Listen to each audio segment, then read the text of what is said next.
Class 6 Social Science. Dear students, welcome to हर घर पाठशाला।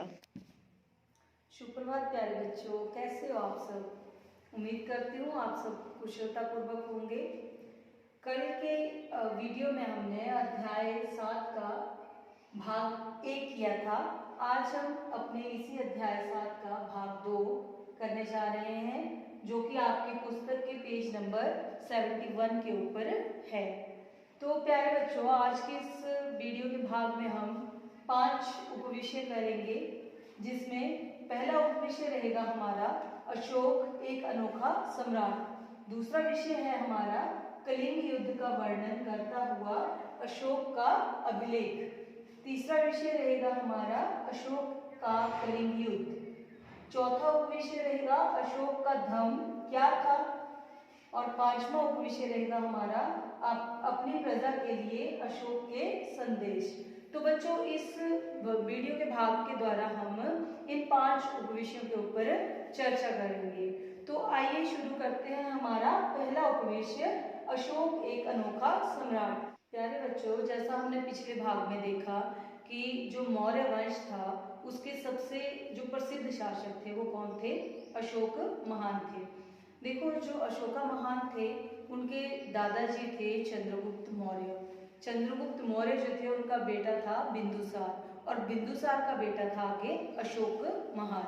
तो ये एक वंश था, पूरा वंशावली है ये इनकी, कि जो मौर्य वंश था उसके सबसे पहले चंद्रगुप्त मौर्य, उनका बेटा बिंदुसार, उसके बाद उनका बेटा अशोक महान। और अशोक ही एक ऐसे सम्राट थे मौर्य वंश के जिन्होंने अपने संदेश को जनता तक पहुंचाने के लिए शिलालेखों का और अभिलेखों का प्रयोग किया। इन्होंने अपने जो संदेश थे वो पत्थरों के ऊपर खुदवाए और जनता में उनका प्रचार और प्रसार किया। इनके द्वारा अधिकतर शिलालेख और अभिलेख जो हैं वो प्राकृतिक भाषा और ब्राह्मी लिपि में लिखे गए। तो प्यारे बच्चों, ये था हमारा पहला उपविषय अशोक एक अनोखा सम्राट।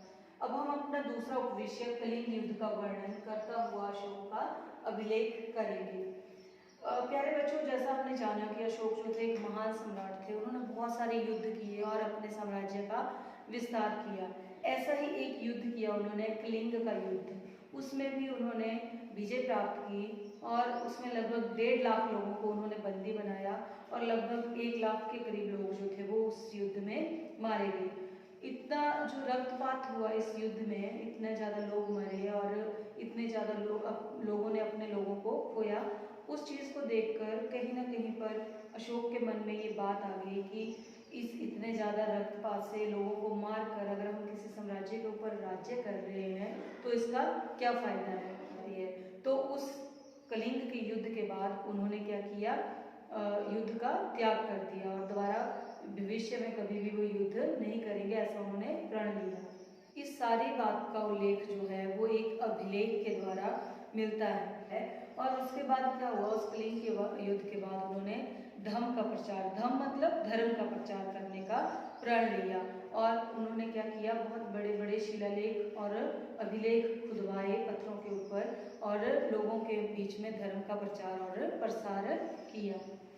अशोक महान ने ये भी कहा कि मैं ये जो अभिलेख खुदवा रहा हूँ और ये जो मैं धर्म का प्रचार कर रहा हूँ, मैं ये इसलिए भी कर रहा हूँ कि ताकि मेरे जो आने वाला मेरा बेटा है और मेरे आने वाले पोते हैं, मेरी जो अगली पीढ़ियाँ हैं, वो भी क्या करें, कभी भी भविष्य में युद्ध को ना करें और युद्ध का क्या करें, वो त्याग कर दें और धर्म के प्रचार में अपना जीवन लगाएं।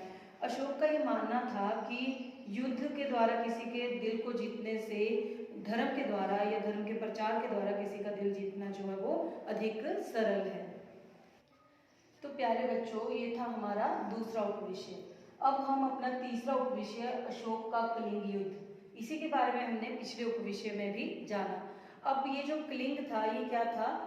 तटवर्ती उड़ीसा का प्राचीन नाम है। जो हमारा उड़ीसा स्टेट है इस वक्त, उसका प्राचीन नाम जो था वो क्या था?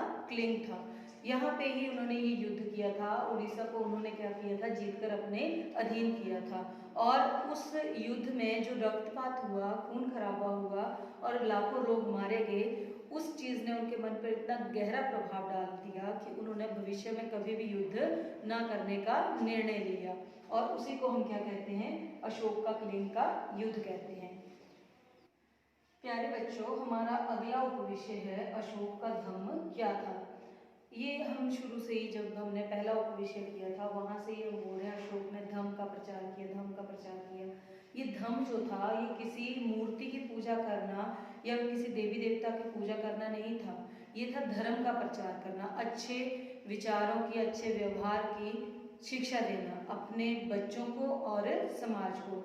अब अशोक ने भी क्या किया, अशोक महान ने जब वो कलिंग के युद्ध के बाद उन्होंने जब युद्ध का त्याग किया तो उन्होंने ये कोशिश की कि वो क्या करेंगे, धर्म का प्रचार और प्रसार करेंगे। वो अपने बच्चों को भी और अपनी प्रजा को भी क्या करेंगे, अच्छा व्यवहार और अच्छा आचरण अपनाने के लिए प्रेरित करेंगे। धर्म का प्रचार करते समय अशोक महान के सामने भी काफ़ी सारी समस्याएं आई, क्योंकि जो अशोक महान का साम्राज्य था उसमें कई सारे लोगों ने अलग अलग धर्मों को अपनाया हुआ था, अलग अलग धर्मों के लोग थे वहाँ पर, इसलिए उनको वहाँ पे धर्म के प्रचार में समस्या आई। उस समय जो था बलि प्रथा बहुत ज़्यादा विद्यमान थी, पशुओं की बलि दी जाती थी। लोगों में क्या था, नैतिकता का पतन हो रहा था, लोगों में नैतिकता नहीं रह गई थी। दूसरा, लोगों ने अपने दास रखे हुए थे, नौकर रखे हुए थे, उनके साथ वो क्या करते थे, क्रूर व्यवहार करते थे। तो अशोक महान को लगा कि इन सब चीज़ों के लिए लोगों को समझाना और लोगों में इन सब चीज़ों का प्रचार करना कि ये बातें जो हैं ये गलत हैं, ये मेरा कर्तव्य है, क्योंकि ये मेरी सारी जो है मेरी जनता है। तो उन्होंने इस चीज़ का प्रचार करने के लिए अपने एक कर्मचारी नियुक्त किए जिनको धर्म महामात्र के नाम से जाना जाता है। ये जो अधिकारी थे धर्म महामात्र, ये जगह जगह जाकर लोगों को धर्म का प्रचार और प्रसार करते थे। अशोक ने ये जो अपने शिक्षाएं थी और ये जो अपने विचार थे, ये जो अपने संदेश थे, ये अभिलेखों के ऊपर गुदवाए हुए थे। इन धर्म महामात्रों को इन्होंने ये काम भी दिया हुआ था कि जो लोग नहीं पढ़ सकते हैं, अनपढ़ हैं, उनको ये संदेश जो है वो पढ़कर सुनाया जाए। और काफ़ी सारे देशों में उन्होंने अपने दूत भी भेजे, जैसे कुछ बड़े बड़े देश सीरिया, मिस्र, ग्रीस और श्रीलंका आदि में उन्होंने अपने दूत भी भेजे धर्म का प्रचार और प्रसार करने के लिए। इसके अलावा अशोक महान ने और भी कई महत्वपूर्ण कार्य किए, जैसे सड़कें बनवाना, कुएं खुदवाना, फिर विश्राम गृह बनवाना। ये सारे जो काम किए उन्होंने लोगों की सुविधाओं के लिए किए। इसके अलावा मनुष्यों की और जानवरों की चिकित्सा के लिए उन्होंने चिकित्सालय भी खुलवाए।